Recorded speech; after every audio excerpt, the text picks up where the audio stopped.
So welcome everybody to the Kartel Flow. I'm Shannon, and today I have an amazing guest that I met at the Alliance to End Human Trafficking conference, and this is Dr. Stacy Reed-Barnes. Welcome to the Kartel Flow. Thanks for driving out to the City of Champions for us and to have a conversation. Good. Thanks for having me. It's awesome a blessing. To be here. It's a blessing to have you. That day that I met you, it was like I cried for 2 weeks before that event, and nothing could have ever prepared me for what was before me. Walking into a room full of nuns, and I didn't know that you were there, but here I am, and I'm like, oh, it's a sisterhood. I didn't even know what, I was like, oh my goodness. Like, I was just stunned. And the woman next to me teaches 6th graders, Sister Ruby, she taught 6th graders about the signs of human trafficking in Florida. So this is a national annual conference that goes all around the country. Right. And you were a guest to be on this panel and part of the team. I was fortunate to be asked to be a part of the conference. The Alliance to End Human Trafficking is a collaborative, faith-based national network that offers education, supports access, survivor services, and engages in advocacy to eradicate human trafficking. So what we actually participated in at the Alliance to End Human Trafficking were a lot of organizations that are probably faith-based who come together to talk about anti-human trafficking. So it was an honor and a privilege for me as a survivor and who collaborates with the Sisters of St. Joseph Boston, and to be a part of that weekend. It was, for me, it was moving, it was spiritual, it was phenomenal, it was just really great. I cried the whole time. I cried the whole time, and it was so nice. Like, I got to meet you, and that was just, and I got to get your book, which I got all these notes on. But everybody, a woman moving forward. This is like no other book. Every woman should read this, because there's something about anything in your life that's been a problem, how you are a vision of moving forward. Right? You are someone that is, I mean, what a blessing that you're here. Thank you. For real. I am so honored to have you here. And I was there because I wanted to meet Father Boyle. Oh, yeah. The keynote speaker from Homeboy Industries. He was fantastic. So I've listened to his audiobooks, his series, and it's a learned practice, but I do believe in compassion, kinship. They're not the same things. They're two different things. Right. And when you're at that level, the tenderness of the heart, but really that we're all part of a cherished belonging. And that's really kind of what he was talking about in those stories, but I love the way he's a storyteller. Right. And I think he's probably one of the best storytellers I've ever read, because like I found God through this guy. Oh, okay. And I got to meet him that night. That's great. It was so nice. And I actually tried to take his seat, by the way. Did you see that? Yes, I did. They told me it was reserved, and I said, reserved for who? And I'm like, well, I'll just sit at the table right there. Right. Well, it's fine. It's no big deal. Right. So I'm glad I caught the pictures for you with him, huh? I know. Thank goodness for that. I kind of seen you trying to do that. I was dying to just, I wanted to give him my business card. Yeah. And it just so happened to be like, a folder. Oh. A folder. Because I'm a little extra,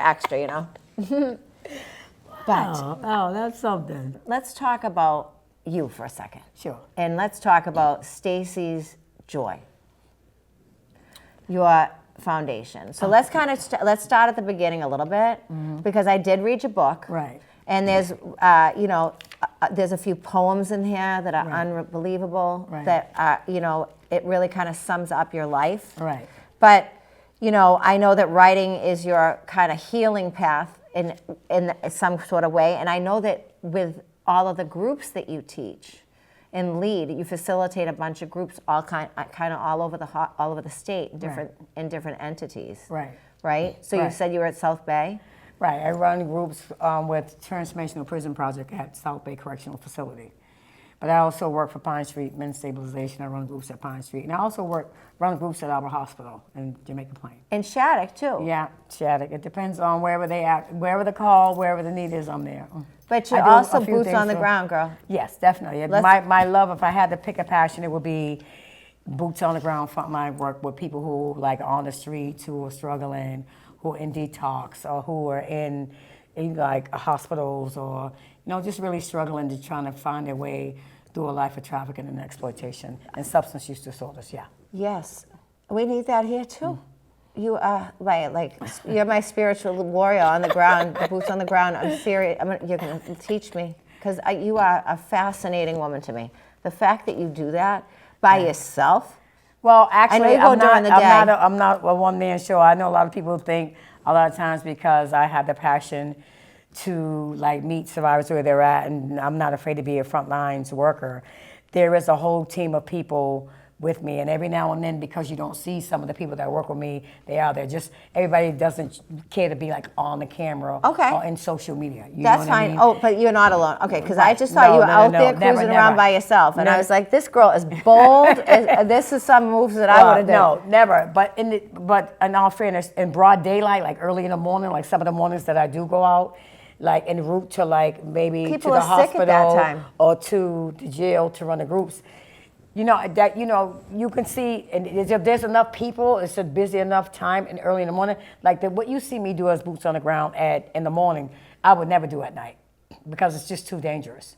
And you see, as the other day when I posted under Stacys Joy Incorporated, I have to be careful because a lot of times the women on the streets, I call my sisters on the streets, when they're out there, and they tell me where they're going to be, or they give me a time to meet them, things of that nature, I have to realize that there might be somebody lurking in the shadows waiting or trying to have them set other people up, because when you're being trafficked and exploited, you do what the trafficker or the abuser tells you. You don't really do what you want to do. You don't really have free will, and especially if you're under removed mind-altering substance. Do you feel that to get there, it's grooming?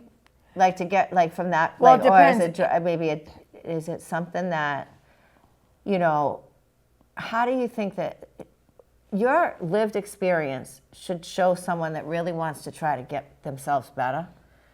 That your lived experience, because you're so genuine and honest and like you're straight up, you have no bull in you at all. You 100%.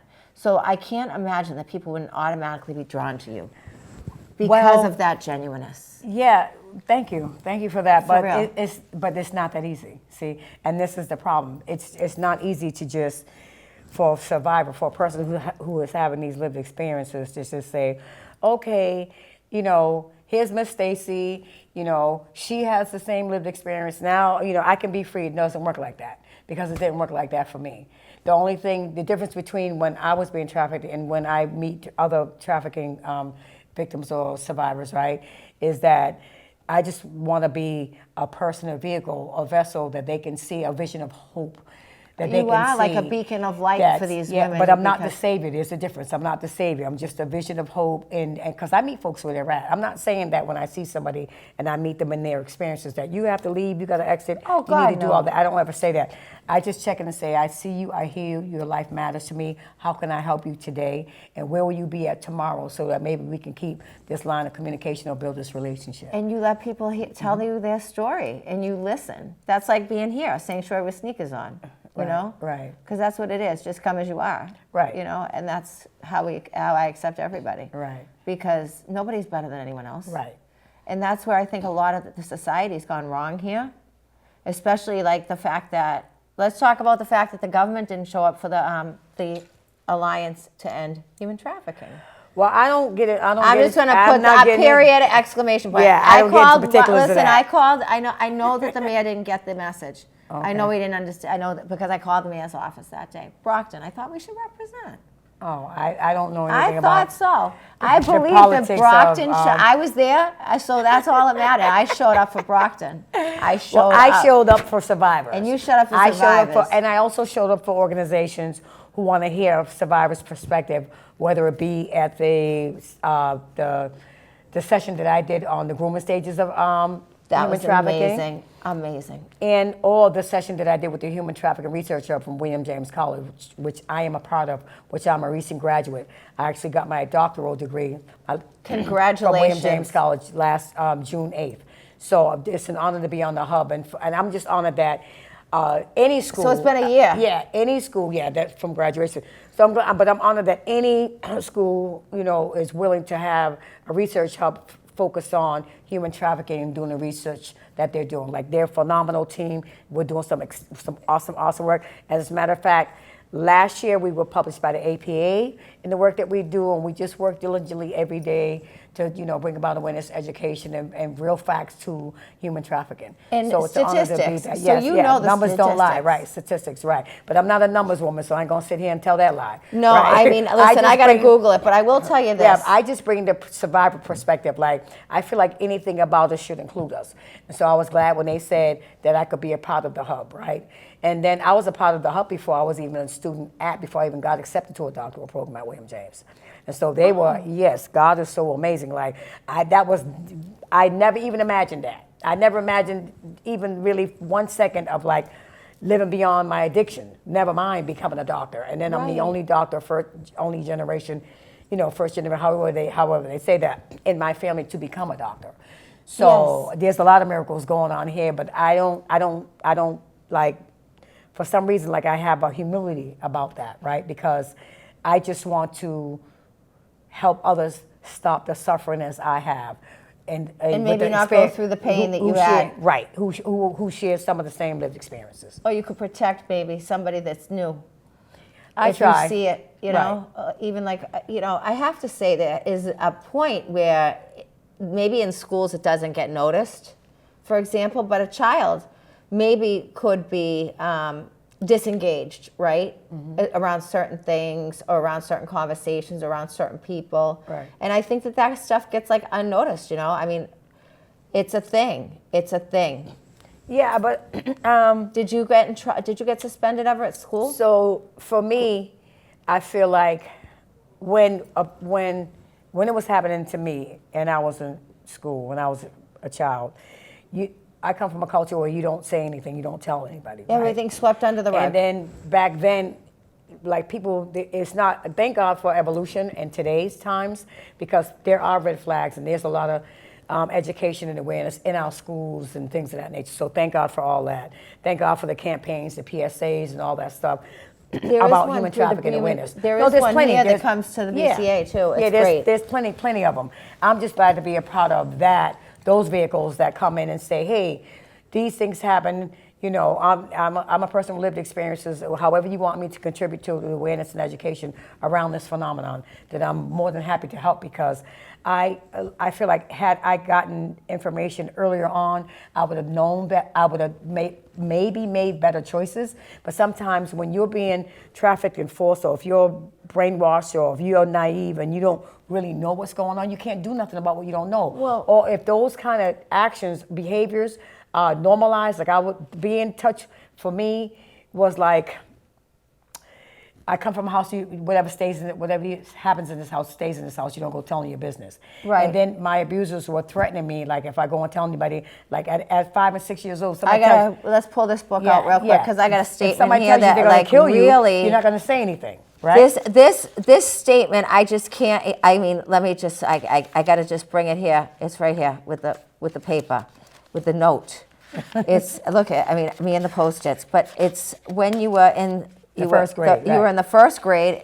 It's 6 years old. I had to pretend as if I wasn't sexually active. Right. Sitting in the chair. Right. Right.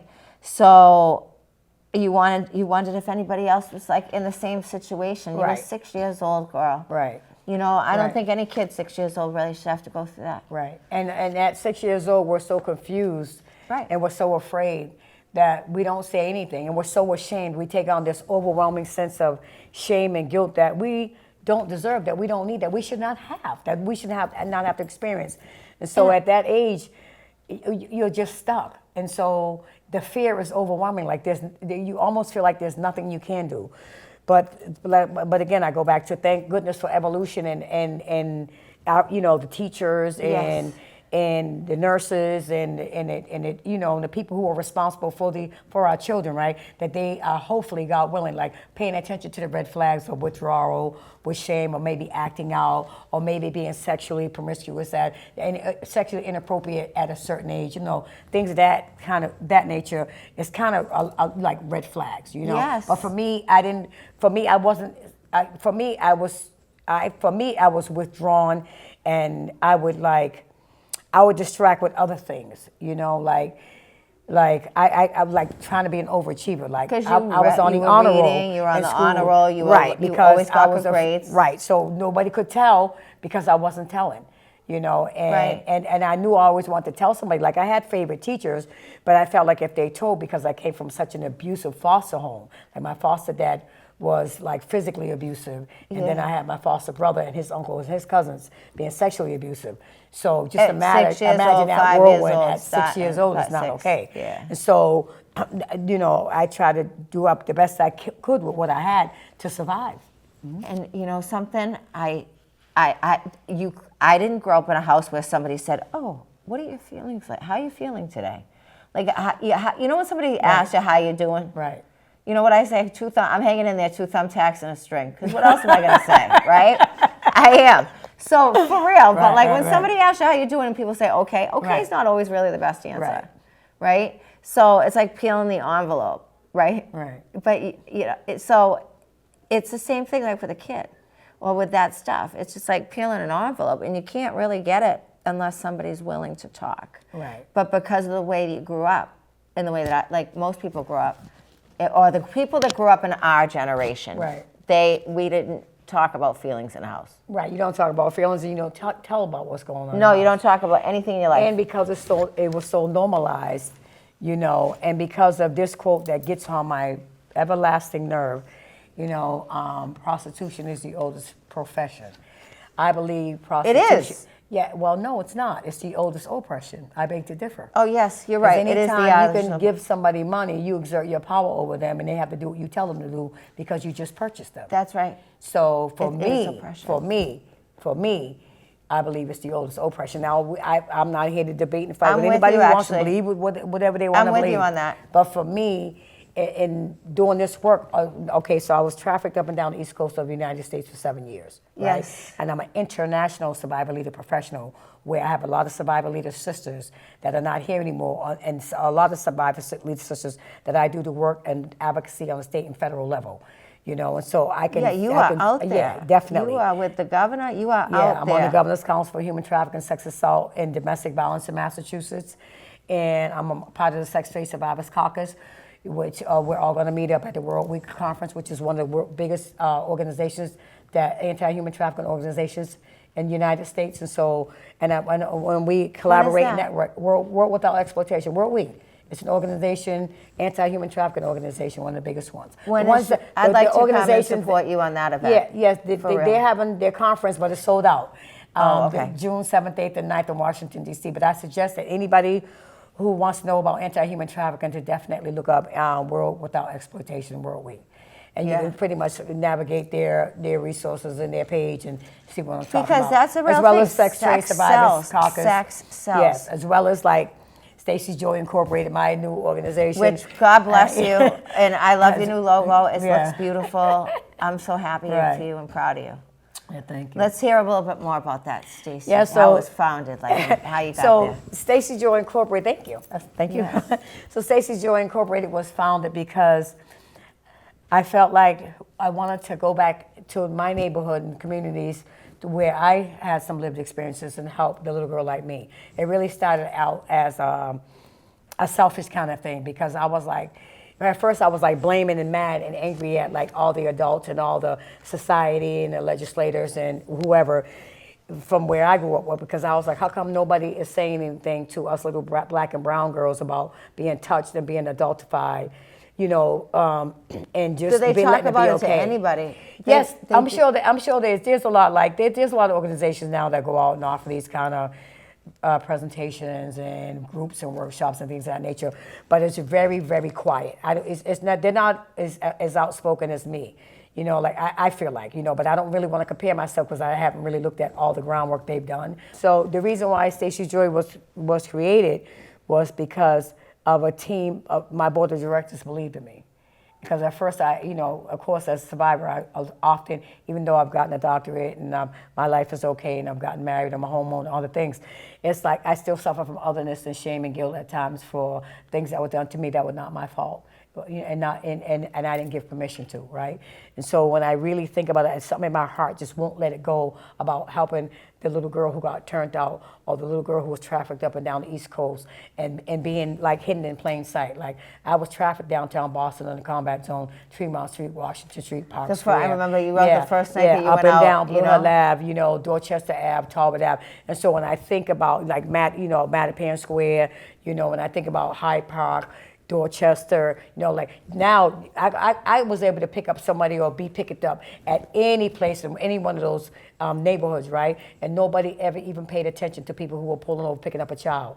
I'm 14, 15 years old, being picked up in and out of cars, of adults, and nobody's saying paid anything, attention. right? And then taking all that money and bringing it back to somebody only for them to abuse me to no limit, to like stitches in my head, hospitalized 3 or 4 or 5 times.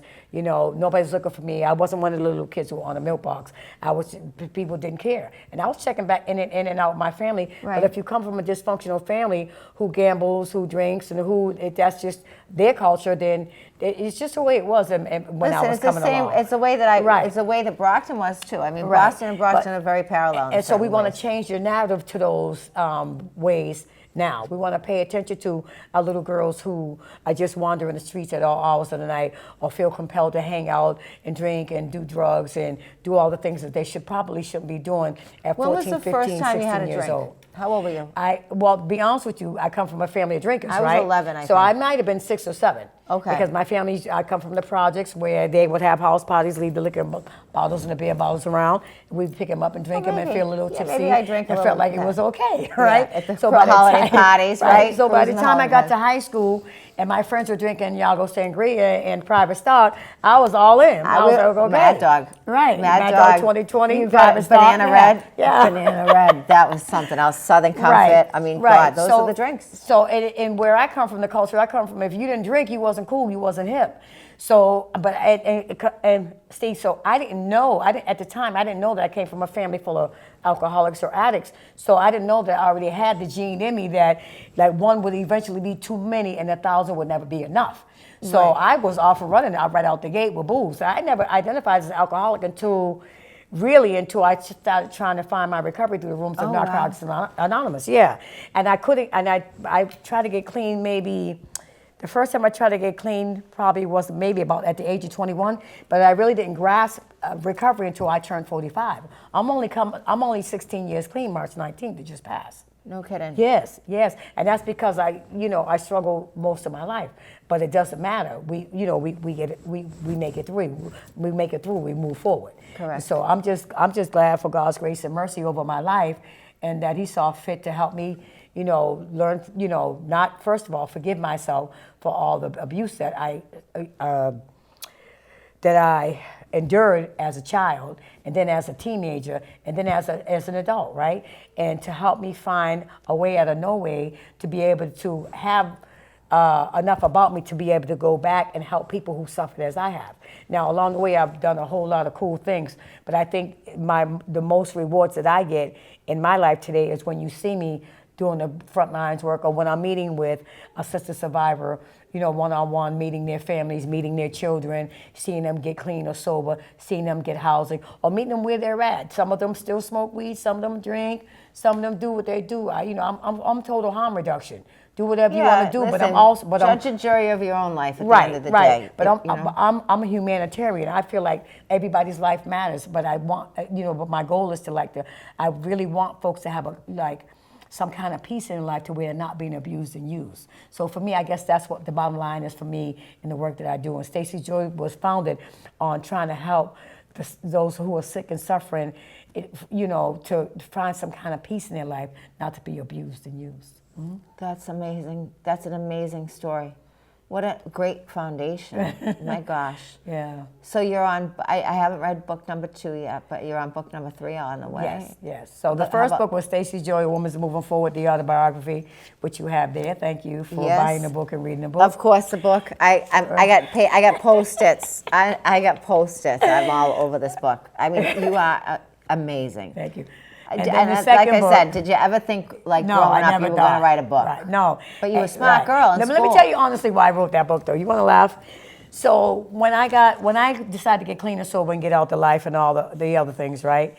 I had family members and people telling me that nobody was ever going to care about anything that I said or I did, because once they found out that I was an addict or an alcoholic, or that I had been prostituted, you know, that I would never amount to anything. And so I said, oh, okay, because of the determination and the faith I had in myself to heal and grow and change, I said, let me write my book first. Doesn't that light a fire right on you? Yeah, so when you start talking about me, you're telling the truth, because I wrote a book, and it's been on Amazon since 2021, and it's been a 4.5-star book ever since. Amazing. Right? Yeah. And so this is the autobiography. This is about like what happened to me from birth to I got I think it was my master's degree, I believe. Yes. Right? But then and so I'll probably do a part 2. Everybody's asking for part 2 of that, because now I'm a doctor. But my second book is really, a really great book too. Ode to Girls Like Me is like a book of poems and questions and, positive affirmations that I give to girls like me. Like I teach them about brainwashing, gaslighting, codependency. Love bombing. Love bombing. I teach them about the red flags that happen to us, because when I got turned out at 14 years old, I didn't know that my boyfriend was grooming me to turn me out and to have me do all the things that I did. I know, you know what I'm saying? in the book. Yeah. Yes. And so a lot of times, these teenage girls, they don't know that. And I can't just say teenage girls, because now our teenage boys and girls are getting turned out. And let's just keep it real. Money is the root of evil, right? So they want to normalize this sex selling and all this stuff. That's one of the biggest making money machines in the country. But let me just say this. Pornography is one of the biggest things. Let me give you a statistic about a person who's trafficked. A lifespan of a person who's being trafficked is 7 years. It's a $250 billion industry. So, of course, we know sex sells, right? We know this. But the lifespan of a person is 7 years who has been trafficked and prostituted. You understand that? You can look that up. Those are real stats. Remember, wow. I'm on the research. I know you are. Anyway, and so when I think about that, and if you think about it, a person who's been trafficked or exploited or prostituted, they die at a 50% higher rate than anybody else with any other disease or phenomenon.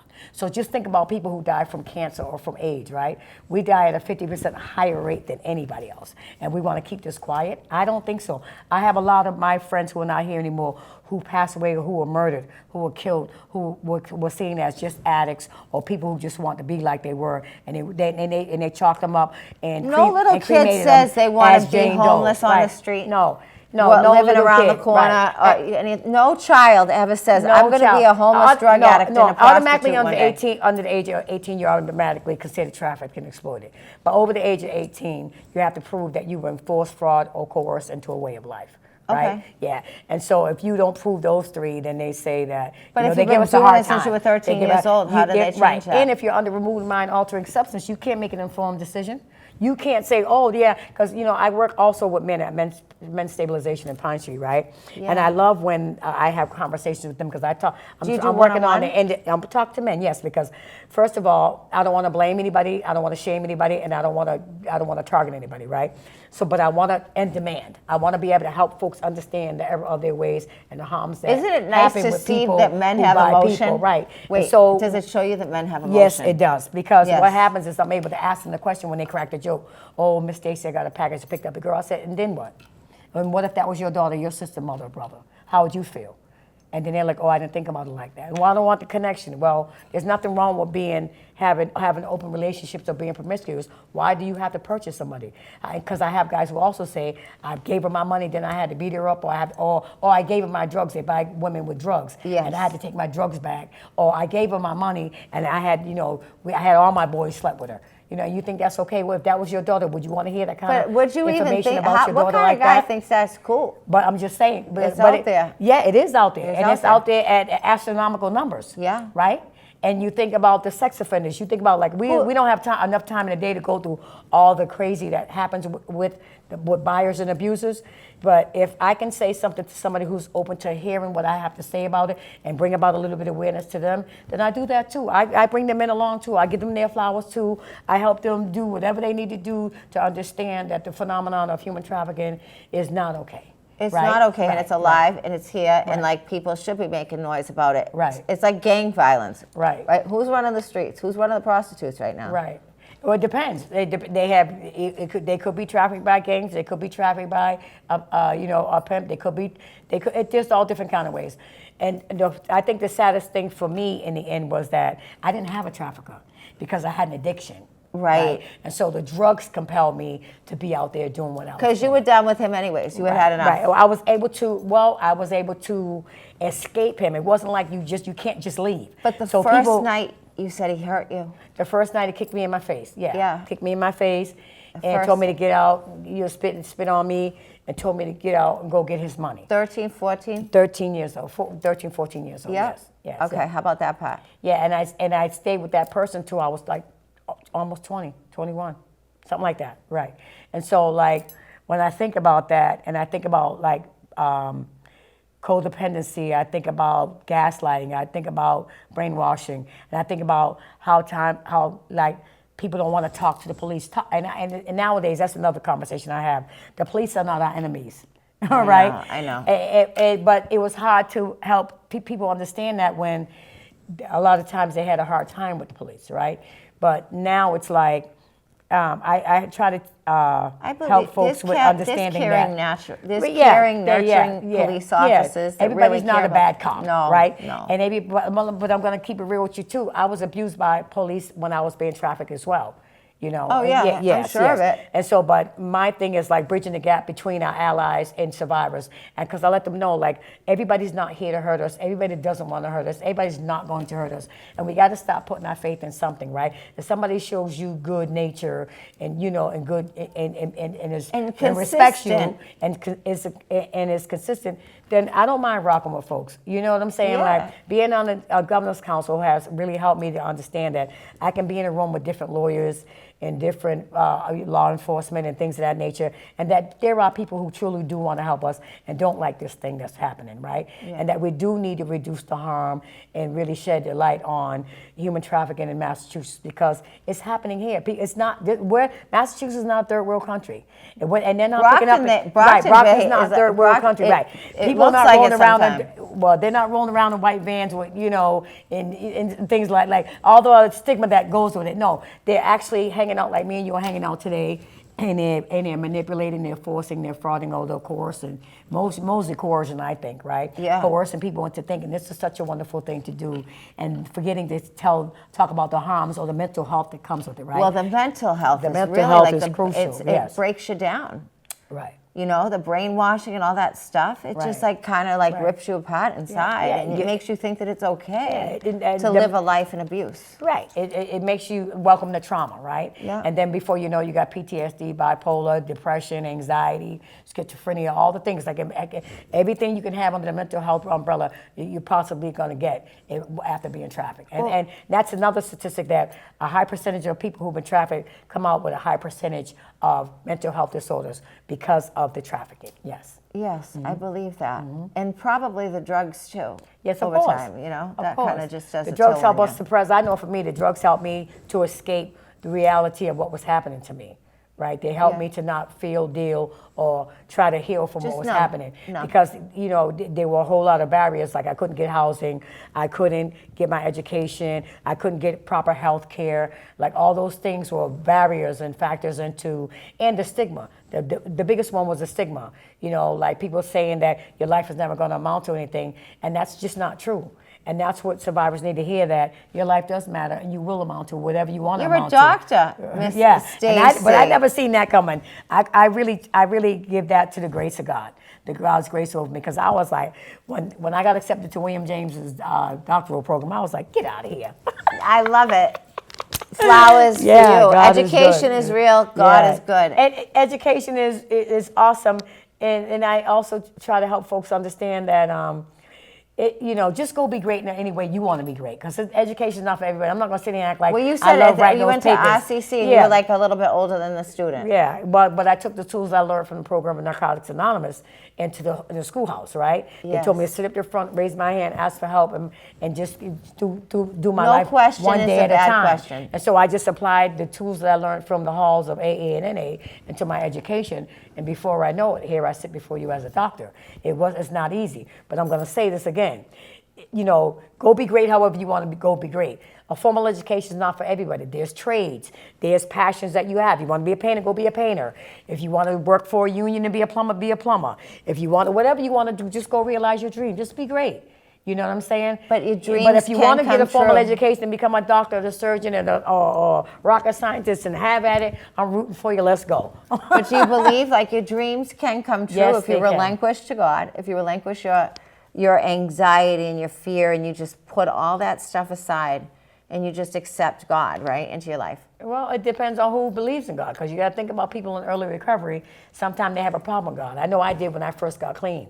Because I think about like my book says, like when I first tried to tap into reality, I thought that if there was a God, then why did he let my mother be murdered so brutally? Why did he let me be molested as a child? Why did he let me be trafficked up and down the East Coast? When I cried out to him on all those nights and that abuse was happening to me, where was God? He wasn't something tangible that I could feel or see or save me, right? And all these things happened to me. So I had a real bad problem with, and then every sect denomination of religion that I ever tried to tap into told me that I was going to hell because I committed all the 7 deadly sins. And so I had to get to a place in my life where I got a God to my understanding who says that I'm not going to hell, right? The 7 deadly sins, they said? Yeah, these people are whack, yo. No, but I can't. through religions, you learn the 7 deadly. I know. You can't commit the 7 deadly sins. Yeah, but right? still, like, but come for on. Me, and this is why I thank God for the program at AA and NA, because they taught me that I can have a God to my understanding, who's a loving, caring, forgiving God. You know what I'm saying? Now, I love gospel music. I love any church. I respect any church. That's okay. But for me, I have the God to my understanding is a forgiving God. Yes. He has forgiven me, and I am saved. You and are saved. Yes. You are healed. And yes. And so I have to, yes. And so when I think about it like that, I try not to, I believe in God and I accept Jesus Christ as my Lord and Savior. But I don't force anybody to believe that either. I just want you to be safe. I just want you to know that there is relief. I just want you to know that the suffering can't end. You know what I mean? But that life is still going to be life, and that it's like some things are still going to happen. You just got to be able to make informed and good choices. healthy decisions. Yeah. Good how about like to live your best life? Yeah, right, like intelligent, emotionally intelligent decision. Right. And so, all I really want to do is just help folks live their best life, and stay out of harm's way as best as they can, and just do what they need to do a day at a time. You are unbelievable. I am so inspired by you. You have no idea. You have no idea. And the fact, math loves you. We got same friends, XFA, math. Yeah. Shout out to the guys. Yeah. So excited What's up, for them. guys? Yeah. And I love that the BCA has this community access network. Yeah, this is some cool stuff here in Brockton. BCA is right on BCA. Thank you for having Stacys Joy Incorporated. We really appreciate you. Come on, hang out with us for coffee hour and let's talk about some things that we don't normally talk about. Girl talk. And so folks can understand it. Because I don't just talk about human trafficking and commercial sexual exploitation. I talk about substance use disorder. I talk about relationships. I talk about child abuse. I talk about healing, growing, and changing. I talk about a whole lot of things. You talk about things that most people don't want to talk about. I do have a social work degree. You do talk about most things that people don't want to talk about. But these are things that are alive and real, and they need to be brought to attention. Right. They need to. I mean, the statistics don't lie. We do need to have these hard conversations, and I'm just so happy that that God has put me in a position to be able to do this. Right. This is my passion, to bring about awareness to help people heal from the lived experiences that I had growing up. And I want folks to know that we are not what happened to us. We are not our abuse. It doesn't define us, and that we can move forward for the betterment of our life. Absolutely. Which taps into the Women Moving Forward group that I have on Facebook, which is like 700 people that's been there since 2015. Yeah. So it's the Women Moving Forward group. Is it under your link? Is it a link No, tree? it's just a Women Moving Forward group on Facebook. But we meet in person at Step Rocks Recovery Community Center on, 153 Blue Hill Ave. We meet every Friday from 2:30 to 4. Every third Friday, I show up and do a formal presentation and make sure it's a themed group where we do like all kind of things to like vision boards, giving flowers to one another, backpacks, light refreshments, whatever it is, whatever our topic is for the month, we just love on one another. But we do definitely meet every single solitary. Thank you, Miss Lorraine. She's at that meeting every single Friday from 2:30 to 4, 153 Blue Hill Avenue in Roxbury, Mass. Come out and hang out with us. Come out and support the Stacys Joy Incorporated and Woman Moving Forward group. You'll love it. We be loving on one another and just doing all kind of cool stuff for women in the community. Yeah. And it's for women that are going through any kind of a Anything. struggle. You don't have to be a person with lived experiences of human trafficking or sex assault. You could have a family member that has that experience. Right. Because sometimes people need to know how to deal with a family member who won't get off the streets, who won't stop using drugs, who is in a domestic violence relationship. Come hang out with us and let's have a talk about that. What if you're related to the perv? You know, too. You see can be what I'm related saying? to or married to him. Yeah, trust me, we've had them all kinds. Yeah. So it's not just a stigmatized group. Was in the beginning it started as a closed group though, because I wanted to. It started as a capstone when I was at UMass Boston. And I wanted to, because I was like, we have groups about all these other things. How come we don't have a group about, human trafficking, sex assault, people who have been prostituted? And my Professor Comfort with UMass Boston, he thought that was bold. And I was like, why not? Maybe if they had a group like that, he thought it was bold, but he thought it was great because he encouraged me and gave me the time to do my capstone on it. And UMass Boston wrote me up, and they did a big write-up about that. UMass, in the book. For it, and it went on. So and it's still rocking from then till now, from 2015 to here we are, 2026, 16 years to be exact. I don't even know how many, 11 years to be exact. So God had His hand in that, and because I was like, I can't do a capstone on anything else but what I know best in this, which is the lived experience I have. And I wasn't ashamed to tell my professor that because I knew that this kind of work needed to be done, and I knew that it needed to be done from a survivor, from a person with lived experience. They needed to hear how we feel this work should be done. Well, I think that lived experience in life is the way to kind of educate others in a bunch of different ways, especially with anything. Right? If you have lived experience, for example, growing up here in Brockton, you grew up in, what part of Boston did you grow up in? Dorchester, Roxbury, Mattapan, Hyde Park. All right, so you are really all over the place. So Brockton's Brockton, you know what I mean? Right. Everybody know everybody. But I was out here in Brockton in treatment one time. Right here on Main Street at Winter Mountain House. Yes. Yeah. Mm-hmm. And how was that when you? It was okay. I graduated, and I moved on, and I moved to New Bedford, and then I moved back to Boston. Yeah, and then you got your degree in. Yeah, but Brockton was cool, and Brockton, I always got mad love for Brockton. My god sisters are still out here. My godmother lived out here. She's buried out here. She passed here. My sister, God rest her soul, she died 2 months ago. She used to live out here. Sorry. So I got mad love for Brockton. Brockton's Massachusetts. Anywhere in Massachusetts, I'm there, right? Anywhere. Anywhere they'll have me. Like I said earlier, I'm an international survivor leader professional. So anywhere they'll have me, I'll be. I think that's incredible. I would like to go with you on these fabulous outside of boots on the ground in other country. Yeah, okay. But we're going to have to learn the language before we go. I mean, to different countries? Yeah. Honey, I've been to Africa twice. I've been to Paris. Can't speak a lick of French. But Can't speak a lick of, Côte d'Ivoire, Abidjan in Africa. They speak French, but I couldn't speak French, but I have a translator. There's different little ways you can learn And you've done this in other countries? Yes. Unbelievable. Well, I go in other countries to bring up, to go to conferences, to listen to how they operate, to listen to what they need or what's happening there and stuff like that. So it just depends. Is there a parallel, you think, in the way the United States human trafficking versus outside of this country operates? Do you see a difference in it? Well, yes, of course. When I go to other countries, I have to really be careful and mind my business, though. You can't just be going out there to just do the research, whatever.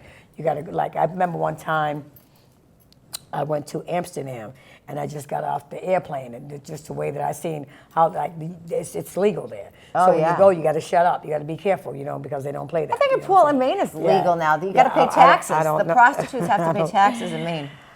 Yeah, so it's just depends. So it's different. Of course, it's different everywhere. There's some parallels, but I have to do more research. Thanks for asking that question. It's a good one. All right, because I'm curious but about from that. what I've seen, though, it's pretty much, the abuse is the same. Like, you can tell. Yeah, you can see the you guy. can You can see the guy 10 scrolls away, right? Right. Like the tactics are the same. The looks in the survivor's faces are kind of the same to me. I feel like because I'm a survivor, it's easy for me to notice another one. Sometimes like you can sometimes see the pain. I'm wrong, but for most of the time I've been right. And sometimes you just got to know where to stay in your lane and just do your best to do no harm. Right. if somebody asks me for help, I will try to help them any way I can. Right. Always. I mean, that's just who I am inside, and I think that's really the way that's kind of how we met, right? Right. And I met your friend, Michelle, there. We were at the class before. Yeah. She's a hot one. She's a cutie. Yeah, she's part of Stacys Joy Incorporated. She is? Yeah, she's one of our mentors, yeah. That's great. Yeah. I love that mentorship that you have program. Right. Yeah. Right. One conversation at a time. Right. Making someone feel heard. Right. Listen, you listen. You make them feel valued. You right. give and them identify. love. Sometimes, if a person, I know for me when I could identify, but at the same time, I realize now that our allies are important too, because a lot of times we need our allies in order to be able to get a lot of the services that we need, or to understand our, situations in a different way, and they can help us in a different way. Right. So the resources you right, need. Because right. yeah, because I tell them a lot of times coming through this experience, I didn't know what therapy and psychiatry was, but I thank God today for the therapist that I have who doesn't have any lived experience, because she helped me to be able to make sense of all the madness that I had experienced, and to understand the importance of forgiving myself and moving on.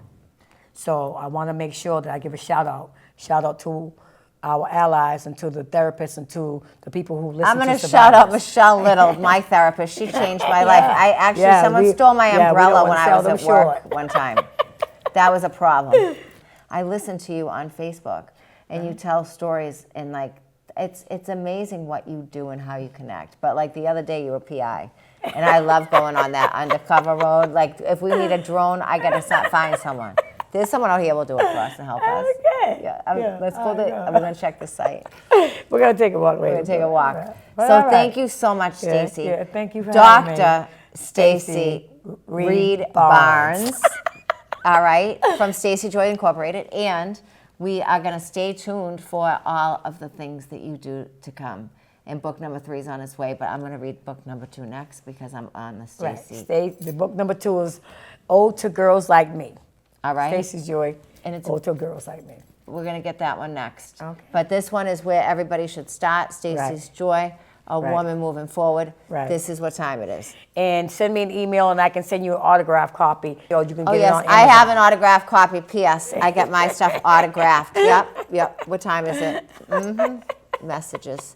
It's all about the personal part of it. Right. And I do think that personal piece of connection is it's like writing a thank you letter. Who does that anymore? Right. But it's still kind of a cool thing to do. It is. Right? Yes. But people don't know how to write cursive anymore. So we're going to be the teacher. Teachers. All right. All right. Okay. Thank you for all your love. Thank you. Thank you so much. You're the best. Yeah. Thank you. Girl, you are.